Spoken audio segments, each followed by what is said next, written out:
Welcome to Money Matters, the podcast that focuses on how to use the money you have, make the money you need, and save the money you want. Now, here is your host, Miss Kim Chapman. Welcome to another edition of Money Matters. Have you ever heard the saying, sometimes you have to laugh to keep from crying? Well, these two ladies, that's all we've been doing is laughing this morning because, unfortunately, the subject that we're going to talk about often makes people cry, and that is being a victim of scams and frauds. It is running rampant. But now we're going to put our serious face on. Serious face, ladies? All right. And so with me, of course, returning our expert guru of frauds and scams from the Better Business Bureau, Ms. Carmen Million. Thank you, Kim, for having me. And, of course, our own in-house senior fraud investigator, Miss Adrienne, incognito. Thank you, Kim, for having me again. So, well, ladies, yes, definitely we're having a good time, some good conversation. But this is a subject that is really, really serious. And with technology and AI, it seems to become scarier and scarier. The more I read stories about individuals becoming victims of fraud, even when I look at my own stuff, it's like, oh my God, is this real? Is this not real? What can you click on? You know, it's something that we have to talk about. And so I want to start with you, Carmen, and just ask, because I see you all the time talking about it on the local news stations, what is the latest, greatest scam that you're seeing this week, this month? Well, first of all, AI is playing a big part in these scams.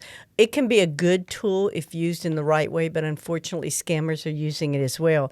And one of the things that we're seeing, which I haven't even done very many news releases on this, is they're actually stealing information and pictures and website pages from businesses, and they're trying to open up their own business by using the other company's information. For instance, there's a company called Rose Harvey Mobile Homes. And I say that because it's a scam company. And what they did was they set up a website for people that can't afford their own home and can't really afford rent anymore. And they set up a website to sell mobile homes at a really good price. And what they were doing is they were saying, we can move these mobile homes anywhere in the United States for $150. And it's using the same tactics that have been done in years. Too good to be true. Unfortunately, they're targeting people who are, one, in need, but two, who can least afford to lose those monies. And we have had people that have lost thousands of dollars by putting money down to hold one of these mobile homes. And, of course, they never receive the merchandise. So AI is basically mimicking legitimate businesses to scam consumers. And and we're finding it, we're on our third investigation right now on companies that are being spoofed in our area, but targeting consumers all over the United States. And so people need to know that when they go to the website or when they get a notice or whatever, just use common sense. If it sounds too good to be true, it is. And Adrienne, in terms of financial institution, is there anything in particular that you see an uptick in terms of the types of scams or how criminals are using AI? I would say, like what you're saying with AI, we've noticed that we've had a few cases, let me say, that a member will call, we think or thought it was a member that called in.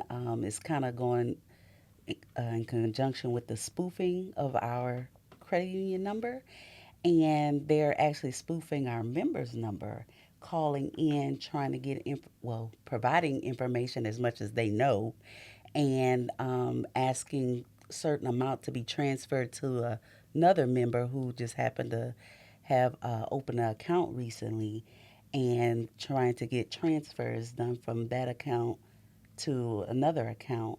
And unfortunately, we took a loss. It was $2,000, but it was just weird that, we were aware of the spoofing with our number, but to have a credit, the actual member's number spoofed was very different, and something we've been looking at and making sure we... And what the problem is with that is what most people don't realize is there's more than one victim in this scam.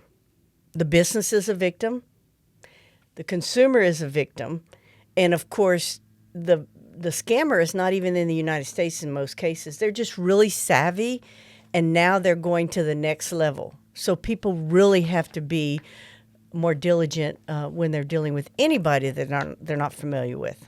So let's be even more transparent. You've used that term spoofing. One of you maybe explain what spoofing is for somebody that may not realize what that term is. I would, in simple terms, they're basically mimicking or copying somebody's Facebook, their information, and pretending that they are that person. They're impersonating another company. They're impersonating another consumer to try to gain access to money, accounts, that sort of thing.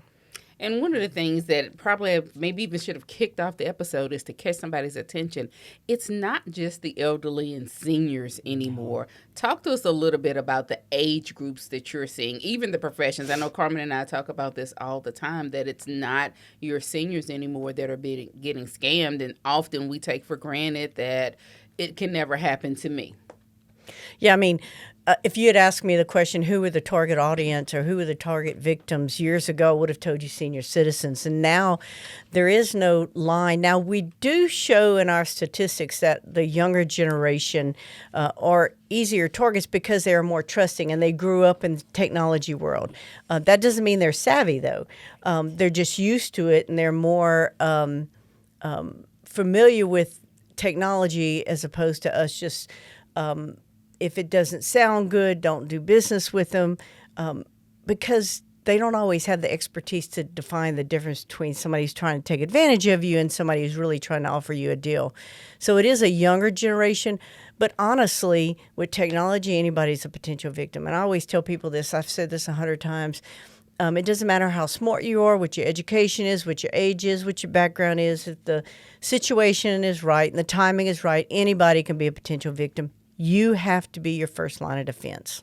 Absolutely. Adrienne? And to add to that, with the younger generation, unfortunately, it's a quick get money type of thing, I feel like, in their brains. So anything that, like you say, it seems too good to be true, they're just quick to respond to it, see where it goes, and unfortunately, they take the big hit with it. They love the sparkly, the idea that we can Yes. get rich quick. Mm-hmm. So then let's talk about what would be some good red flags that something that you see or hear or somebody's calling you. What are some signs or red flags that, hey, this could be a scam?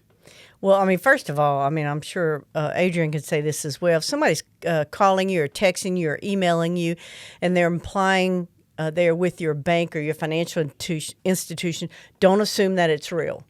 Okay? So just because they're telling you all the right things, you need to question it. Just use that as a red flag. Contact your financial institution directly and make sure that it is actually them that's contacting you. And of course, the other things are just normal common sense things. If the offer sounds too good to be true, I still love the one where they contact you and you tell you that because you've paid your bills and you're a good person, you're going to get a grant from the government. The government can't even take care of themselves. Say that again. They can't take care. I mean, really, honestly, they're not going to send you money just because you've been, you've paid your bills on time. If it sounds too good to be true, it generally is. The other thing is a lot of issues that we're finding is, and this is kind of interesting because it is with seniors where they'll get a notice supposedly from one of their friends saying, hey, I got this grant for $5,000. You need to apply immediately. And they think it's because their friend contacted them. What they don't realize is their friend's email or text or whatever have been hacked. Their friend list has been hacked, and so all of their friends are getting that same message. So they're all potential victims, but the friend is a victim as well. Yeah, Right. so I can tell a story. My own mother, unfortunately, she thought a relative was reaching out to her through Facebook Messenger and was telling her about this grant for teachers that you could, get a grant or something for being a retired teacher for all your service and things like that, and stating that they did it as well, so you should try it. And unfortunately, she went as far as providing her copy of her license. She didn't give her her account information, but she did provide her social. And she was scared to tell me. And I don't know what made her finally tell me one day when we were talking. And I was just like, Mom, are you serious? So, I told her, of course, call the bureaus to lock her account down and go change her license because at the time she didn't have the real ID. So I was like, at least with that change, if something was to happen, to you'll know that okay, that was something that might be a scam or something may come up because now you have the real ID to tell the difference. And I also informed her to still contact her institution and maybe put her a financial institution and put a passcode or something on her account just in case. Because, so much of our regular information is out there. And, that's one way they do get it outside of the dark web and everything like that. So just in case, just put a password on her account to be warned in case. I think though we just go back to the same thing. If it sounds too good to be true, it is. You just have to remember that. And I always tell people, and this sounds really stupid, but it's and very simple. But if you get a call or you see a message or whatever, and you have that little feeling in your belly that it's not quite right, and I think your mom could probably say that as well, you need to listen to that instinct. It's never going to steer you wrong, but you have to know if it sounds too good to be true, it probably is. Yes. And I want to tap into something else Adrienne mentioned. She said, Mom didn't even really want to tell you. But that seems to happen far too often. So what would you say to our consumers in terms of encouraging how important it is to report it, even if it's a matter of maybe they may not be able to reclaim their money, but it helps in an investigation and it could help to catch that criminal so that it doesn't happen to the next individual? Well, most of the consumers, especially elder consumers that contact the Better Business Bureau, it's because they don't want to tell their family members, because they don't want to lose that control. They don't want, to lose what they consider their freedom. And that's why it's really good for them to contact the Better Business Bureau, because we're not going to judge them. We're not going to, try to take over their life or whatever they feel. But hopefully we can walk them off the ledge, teach them some things that they can do to protect themselves, and not be afraid to talk to somebody, because that is the key.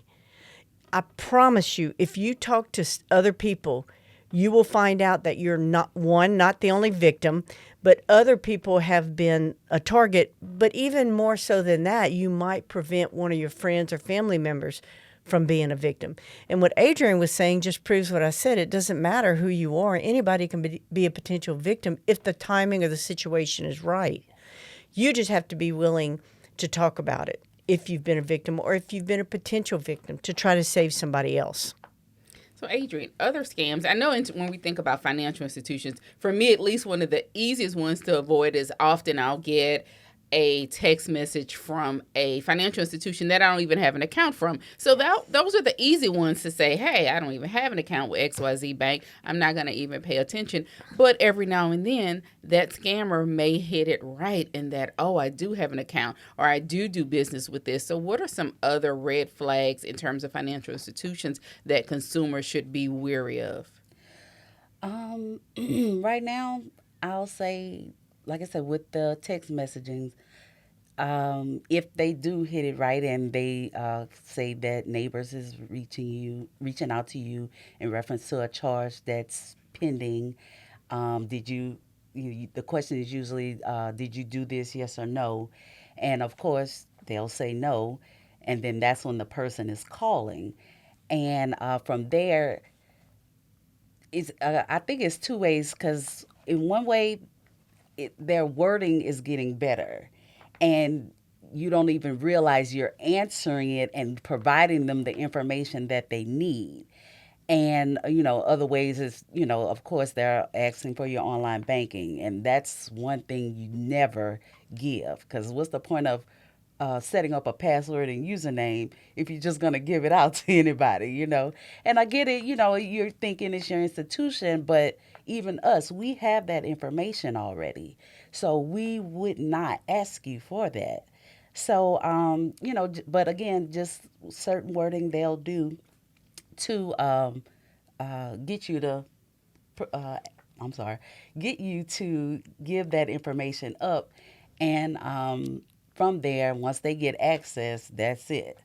And fortunately, the longer you take to report it, even if it's not calling a bit abuse, but if you're not calling us to hopefully shut the account down, come in and do whatever necessary that, we need you to do to get filing a police report, filling out the affidavit, the greater your loss may be.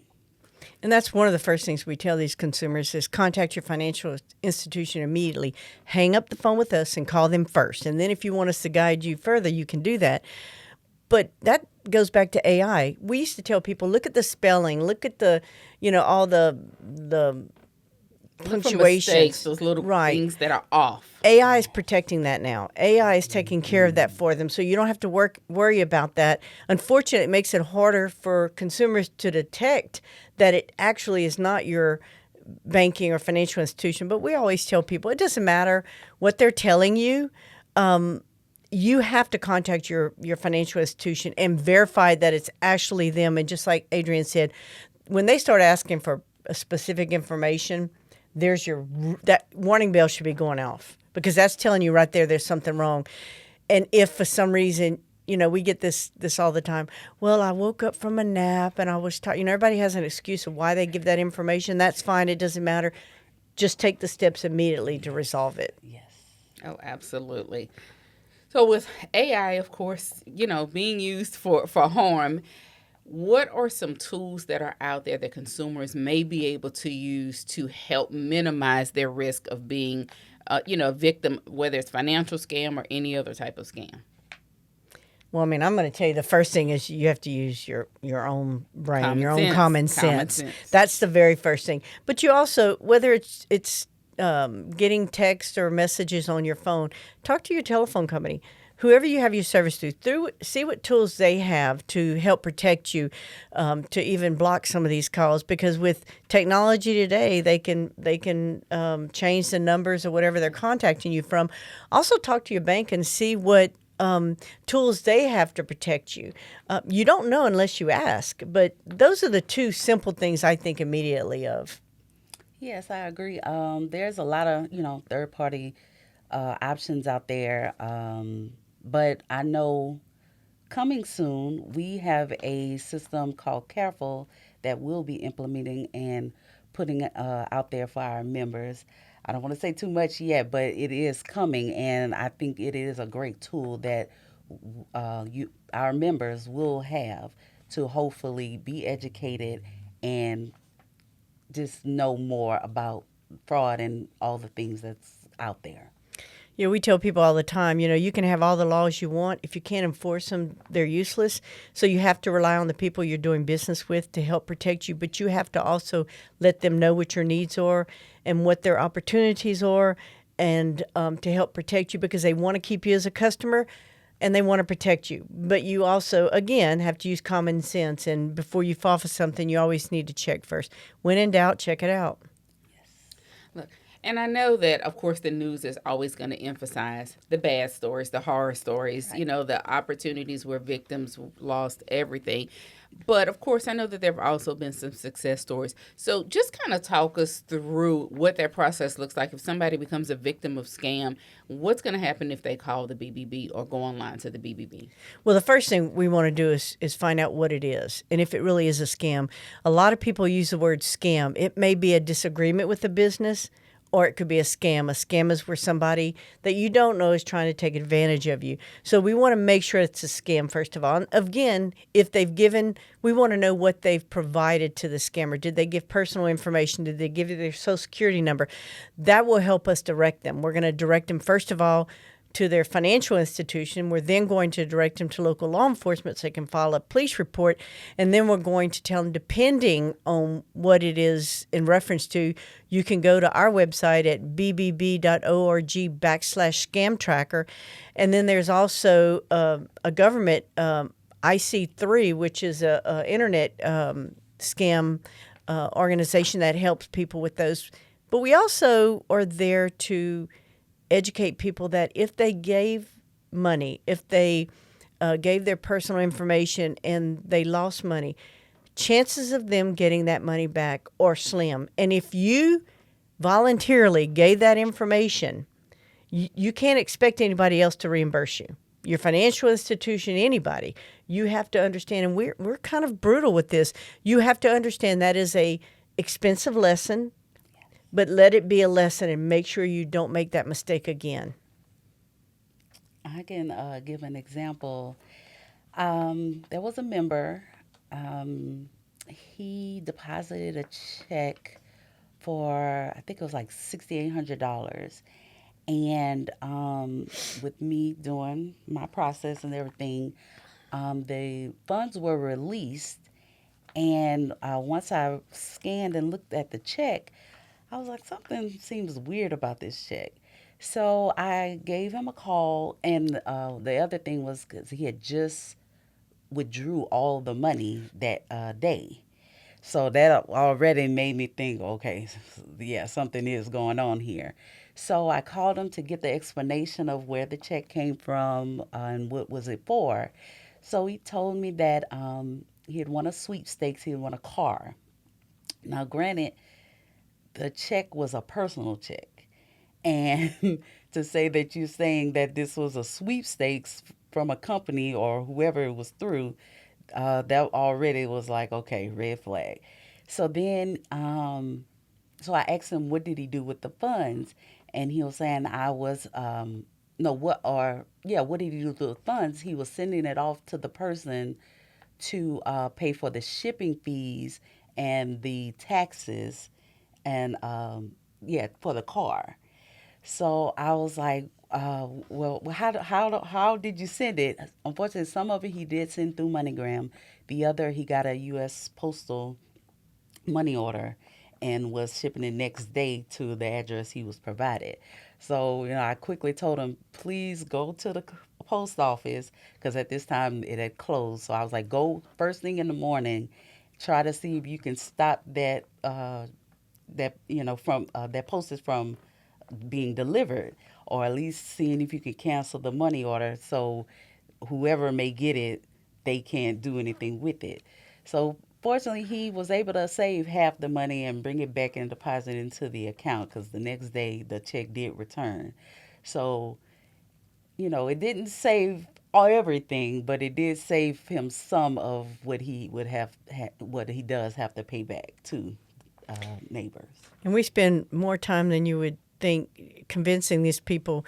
If you receive a check that you don't expect, you didn't ask for, and you deposit it, don't spend the money. Give it a week or two to make sure it's going to clear, and then make that decision. But you're probably still going to be assessed NSF fees, and the bank can't eat every mistake that you make. And, that's a decision you make, and you have to protect yourself, and the bank can only do so much. Oh, absolutely. Yeah. And earlier we were talking about some of the red flags, and of course, if it sounds too good to be true and things of that nature. I wanted to talk a little bit about something else, another tactic that they use in terms of that sense of urgency. Do you have a lot of reports that's why they gave into the pressure? Well, there are several reasons that people give into the pressure. First of all, there is a sense of urgency. The sweepstakes, it's a now or never deal. If you don't make this decision now, we're going to move on and give it to somebody else, and it's going to be your loss. Another big motivating factor that people are victimized is fear. A lot of times you'll get these things where they say it's the IRS or it's a government agency. Who's not afraid of the IRS? And if you don't make this payment immediately, that they're going to have a bench warrant for your arrest. You can't be arrested for debt you owe. Now, if you committed fraud, that's a different story. But fear, greed, and the urgency are three good reasons why people fall victim. Yes, I agree. Even like you said, with the text messages, they're thinking, and because usually it's a large amount, they don't want that amount to come out of their account, so that creates that fear and want to hurry up and just respond without fully thinking it through. So yeah, it's a fear thing. It is fear, and we've had people call us crying because they feel like they're going to get arrested. And we have to walk them down and like talk it through and make them, and once we get them to think clearly, then they realize, okay, they've been a victim. So clearly education is definitely the key. So what are those tools, again, even after becoming a victim, that are available to help in the future? For example, often you'll see in the news if somebody's become a victim of credit card scam or a debit card scam, they go and freeze their credit. Are there other tools that you might recommend or resources that are available for individuals that have become victims of scams? Well, with neighbors, since you mentioned debit cards and credit cards, we do have a feature where you can lock your card until you can at least get in touch with your credit union to see if whatever is going on is happening. I have a story for that. A relative, she... Your family's going to put you out at the next family reunion. We all have them. We all have them. So just to say that it could be, someone as personal as a relative that still can be scammed, outside of people you may not know, and they still, get fearful or anything like that. But she, it was after hours, and she banked with neighbors. She knew I worked at Neighbors. She called and was saying that a transaction had cleared her account from Walmart, and she's like, I haven't been to Walmart, not at Walmart now. So I told her, well, do you have the feature, do you have the app uploaded on your phone? And she was like, well, I have the regular, this was before we combined, but I have the regular app, but I don't have the card services app. I forgot what it was called. Card Valet, that's it. And so I told her to download that, and once she did that, she was able to lock it so more transactions couldn't come through. But just, those simple things like that can help prevent. And of course, always, with the mobile deposits or just mobile banking in general, still never provide your password or username to anyone.